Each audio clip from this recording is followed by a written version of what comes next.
What's up everybody, Unrested here, and I'm back with one of my first JFAQs ever in a while. This is a JFAQ reboot, and it's something I never really covered before in the past, and that is weather in Japan. Surviving different weather climates in Japan. Now, there's not really any kind of weather that becomes too dangerous to survive. Of course, we do have typhoons and earthquakes, which are not actually weather, but natural disasters. For the most part, the weather's pretty calm and mild out in my area now.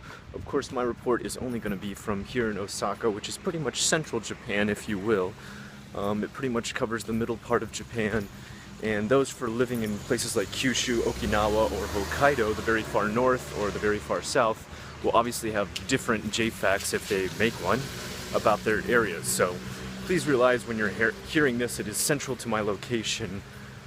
And I cannot expound upon the different parts and other areas of Japan. I hope you can understand that. Now, today, as you can see around me, it's pretty nasty weather. It's actually drizzly, rainy, or as we would say, para in Japanese, which means light rain. It is a pretty typical thing during the change of seasons to have a rainy season in between, very much so in June.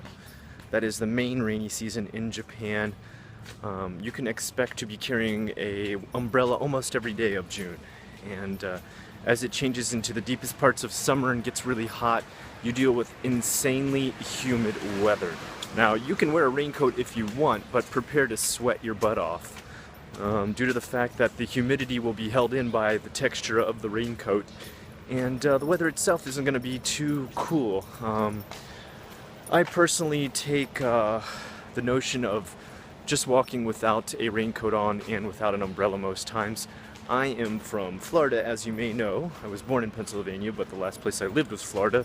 So I am very used to when it rains, it pours. For me, rain like this right now, like right now I'm getting rained on, this isn't really anything to hold an umbrella for. Personally, this doesn't really bother me. But you will see Japanese people take an umbrella out right away. Like at the lightest bit of rain, they take an umbrella out. I think this is mostly due to fashion, haircuts. People care about how they look here. And it's easy to mess up fashion and haircuts with rain, especially if you're wearing something like suede or you just had $1 million haircut. No one wants their hair to become poofy or out of style. Now, I'm not saying that about all parts of Japan. Of course, if you get into the very countrified parts of Japan, people don't care about such things. And I think in my own personal objective opinion, subjective opinion, it is a petty thing to worry about. Hence, I am not carrying an umbrella. But other things you're going to deal with is, even though our winters here in Osaka get pretty cold, I would compare it to like weather in North Carolina in America. Not nearly as cold as Pennsylvania, where I was born. That would be more like Hokkaido. You're also going to deal with incredibly hot summers. Now, I'm from Florida, so I know what a hot summer is. Let me tell you, I know what a hot summer is, okay? I'm talking in Fahrenheit temperatures of like 105, 110. And I ran cross country too, so I've been running in that weather, sweating my head off, like nearly dehydrated, about to pass out, hot. Okay? So I know hot weather. I would still say the Japanese summer is even hotter. And my reasoning for that, I have no meteorological degree. I have just merely my senses to go on, my feeling of how hot it is. My reason for saying that is because you're walking in a city with all the heat trapped in, with lots of cars, lots of air conditionings pumping out the heat from within the buildings, and trapped in between the buildings on the street. Now, I say trapped because, there is not a lot of space. You're not dealing with big, wide open roads. There's some roads that are so small in Japan that you literally need to get up against walls when a car passes through. It's like Rome when carriages would pass through and villagers didn't want to be hit. When you have a situation like that where buildings are extremely close and in between them is black hot tar, it's pretty much the equivalent to placing you in a small oven with the door open. That's what you start to feel like. So just be ready when summer comes. You better have the clothes that allow your skin to breathe. Don't be surprised if you're wearing everything from shorts, sandals, and tank top all through summer here in Japan, at least in Osaka. That being said, even when you get inside, you're going to notice it's quite a bit hotter. Number one, Japanese people do not run the air conditioner like you and I do in America. We do not ever let ourselves sweat quite a bit while it is hot out. We will blast it on cool, sometimes turning it down to 75 Fahrenheit. That's not going to happen here in Japan. What you're going to be dealing with is Japanese people tend to get colder a lot quicker. Again, this is my subjective view as to why that is. The Japanese body type tends to be a lot more wafer thin than what we're used to in America. We happen to be blubber butts. We have an obesity epidemic, and we just tend to be heavier, let's be honest. You know, there's no easy way to say it, guys. I'm sorry.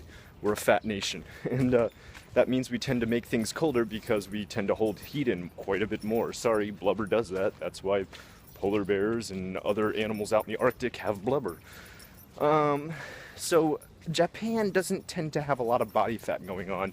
I'm talking even women into like their 60s and 70s still have like a skinny 20-year-old body, and I'm not joking about that. I'm dead serious. You will check out the back of a woman and think, wow, she's got a really good shape, and she'll turn around and she's a granny, and you're like, holy shit, what the hell am I looking at? True story. It will happen to you. You can laugh now, but when you get here and do that, you will stop laughing. So I think my own subjective theory is that they just get colder much faster. When you tend to be skinnier, you get colder. When I was very young, when I was back in my high school years, I almost rarely weighed over 100 pounds. I was less than 50 kilograms, for those of you who do kilograms. And I was cold constantly. If I went swimming, I would get cold faster than anyone else. If I was in the classroom with the air conditioning blasting, I would get colder faster than anybody else. So that's why I assumed this. Now, you know, now I'm not really fat. I would say I am average in Japan, skinny in America. And I tend to stay hot, really hot in Japan. And, you know, I'm on the lighter side, so you can imagine, it gets pretty bad. So guys, be ready for that. Be ready to be hotter, even inside. Be ready to dress light, even for inside.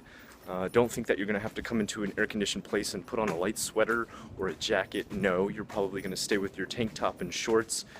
So be ready for extremes. As for winter, God, winter's just kind of the same thing. Be ready when you get inside to try and stay cool still, because here's the thing about Japan.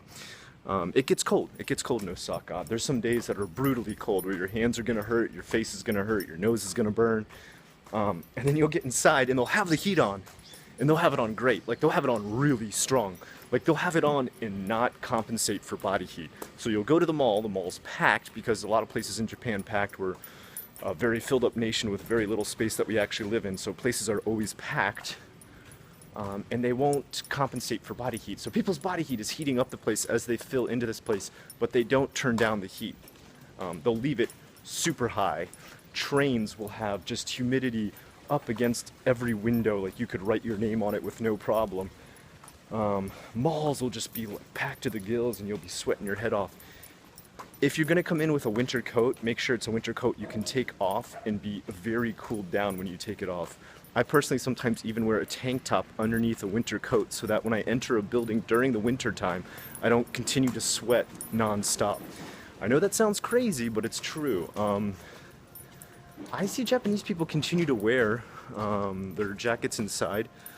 Sometimes even things like trench coats, giant pea coats, and they don't tend to be bothered too much by it. So once again, I think this is a situation of they just tend to get colder faster, so the extreme heat doesn't bother them with the heater on and the body heat of people around them.